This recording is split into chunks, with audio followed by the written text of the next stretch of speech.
आज आम देश में काश्मीर को लेकर जो भाव में परिस्थिति सृष्टि होती विशेष करी केंद्र सरकार प्रधानमंत्री श्री नरेंद्र मोदी 370 धारा को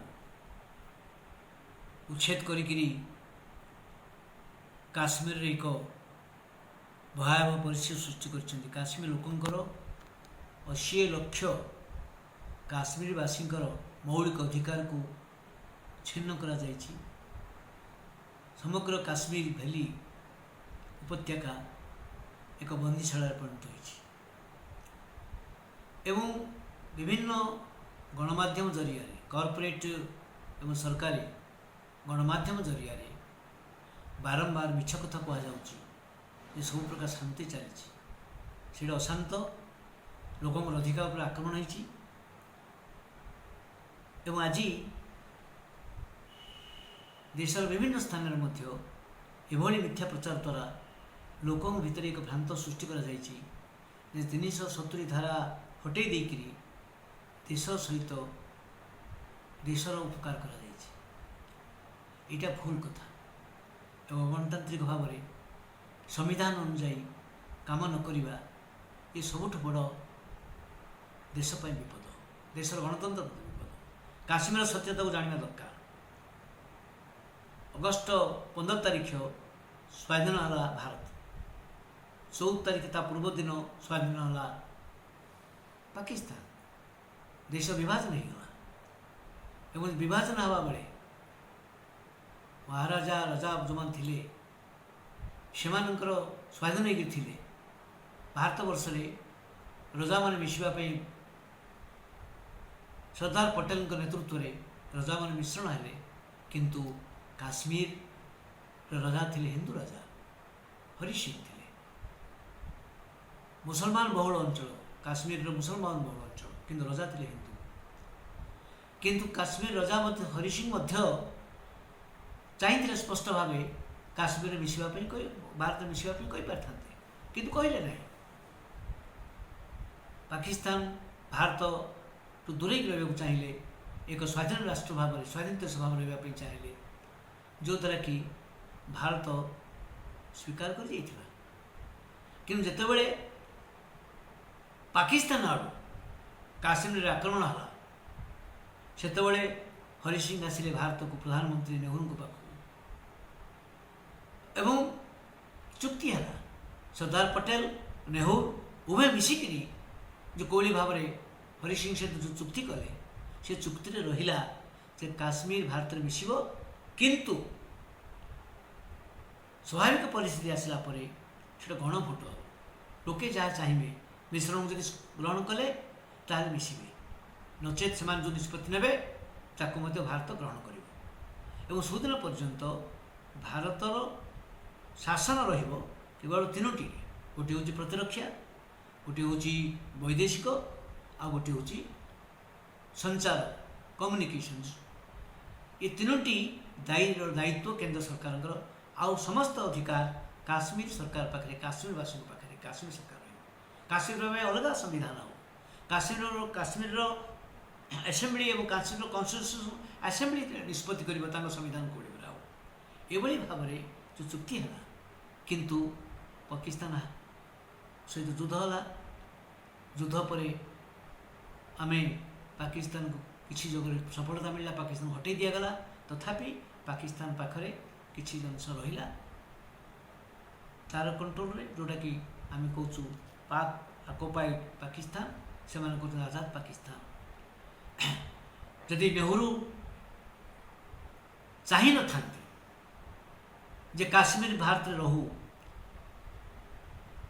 हुए तो गणभोट कर दी था गणभोट न करवाटा भी चुक्तिर खिलाफ समझौतार खिलाफ किंतु नेहरू गणभोट न करेकरी चेष्टा कले काश्मीर भारत एवं काश्मीरवासी को जो मौलिक अधिकार जो स्वतंत्र अधिकार दिगला ताकू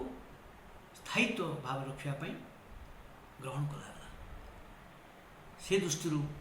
370 धारा होची काश्मीर स्वातंत्र्य, काश्मीरवासी जो परिचय, काश्मीर भूखंडर जो सुरक्षा, काश्मीर संस्कृति की लेकिन काश्मीर जो कल्चर आम कौचु ताकू लेकिन एवं ता सहित धारा 35 रहा जोड़ागला 1954 कॉन्स्टिट्यूशन असेंबली रेकमेंडेशन है जोटा कि भारत सरकार तक ग्रहण कले, पार्लियामेंट तक ग्रहण कला।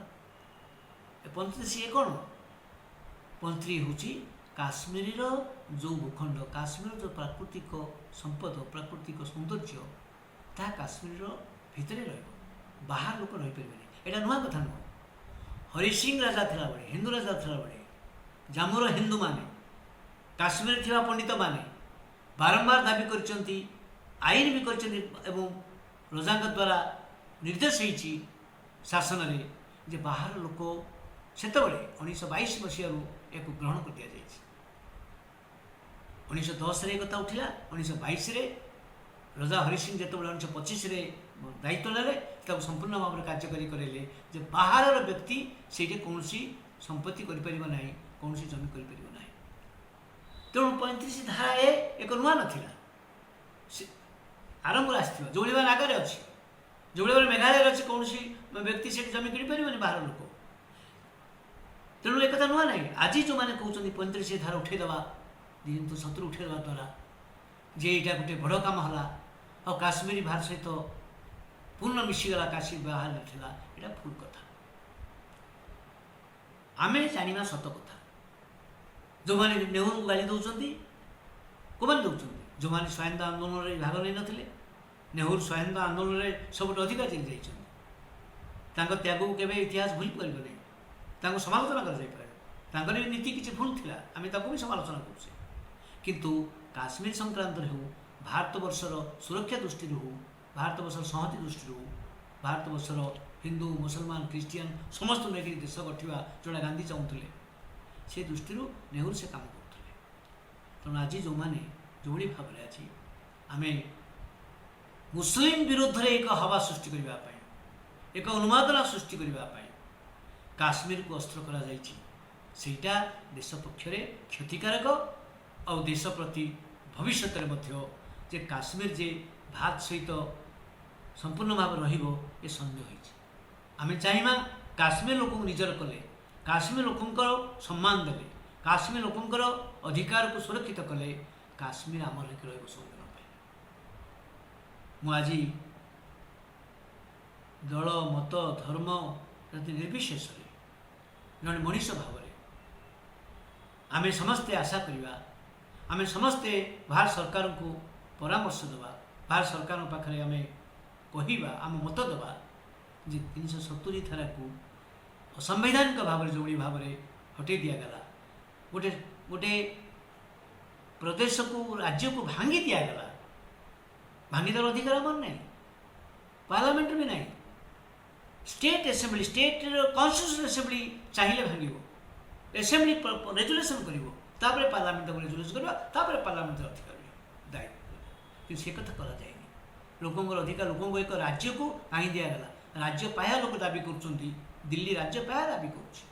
गोटे राज्यर पाया थिला बेले स्वतंत्र था बेले ताकू जदि आम केन्द्र शासित अंचल करूँ एवं दिल्ली शासन करूँ, मिलिटारी जरिया शासन करूँ, ताहले ताहा स्थायित्व नुह, ताहा आमर देशर आम उपकार होनी, देशर आम भविष्य सुरक्षित रही। जदि आम चाहिए एवं भी आम काश्मीरवासी को सम्मान देवा, काश्मीर स्वतंत्र प्रति, काश्मीर जो महाराजा अमल काश्मीरवासी जो मानसिकता ताकू जो सम्मान देवा, ताहले काश्मीर आम सब आम काश्मीर रहा, गणतंत्र रही, एकछत्रवाद चलनी, तानाशाही चलनी, धर्म ना राजनीति आम देश को सुरक्षित रखिपर। मोर नवेदन आम जो मैंने सचेतन नागरिक भाव में कम से कम सत कथा को स्वीकार करवा, सत्यता को आम ग्रहण करवा।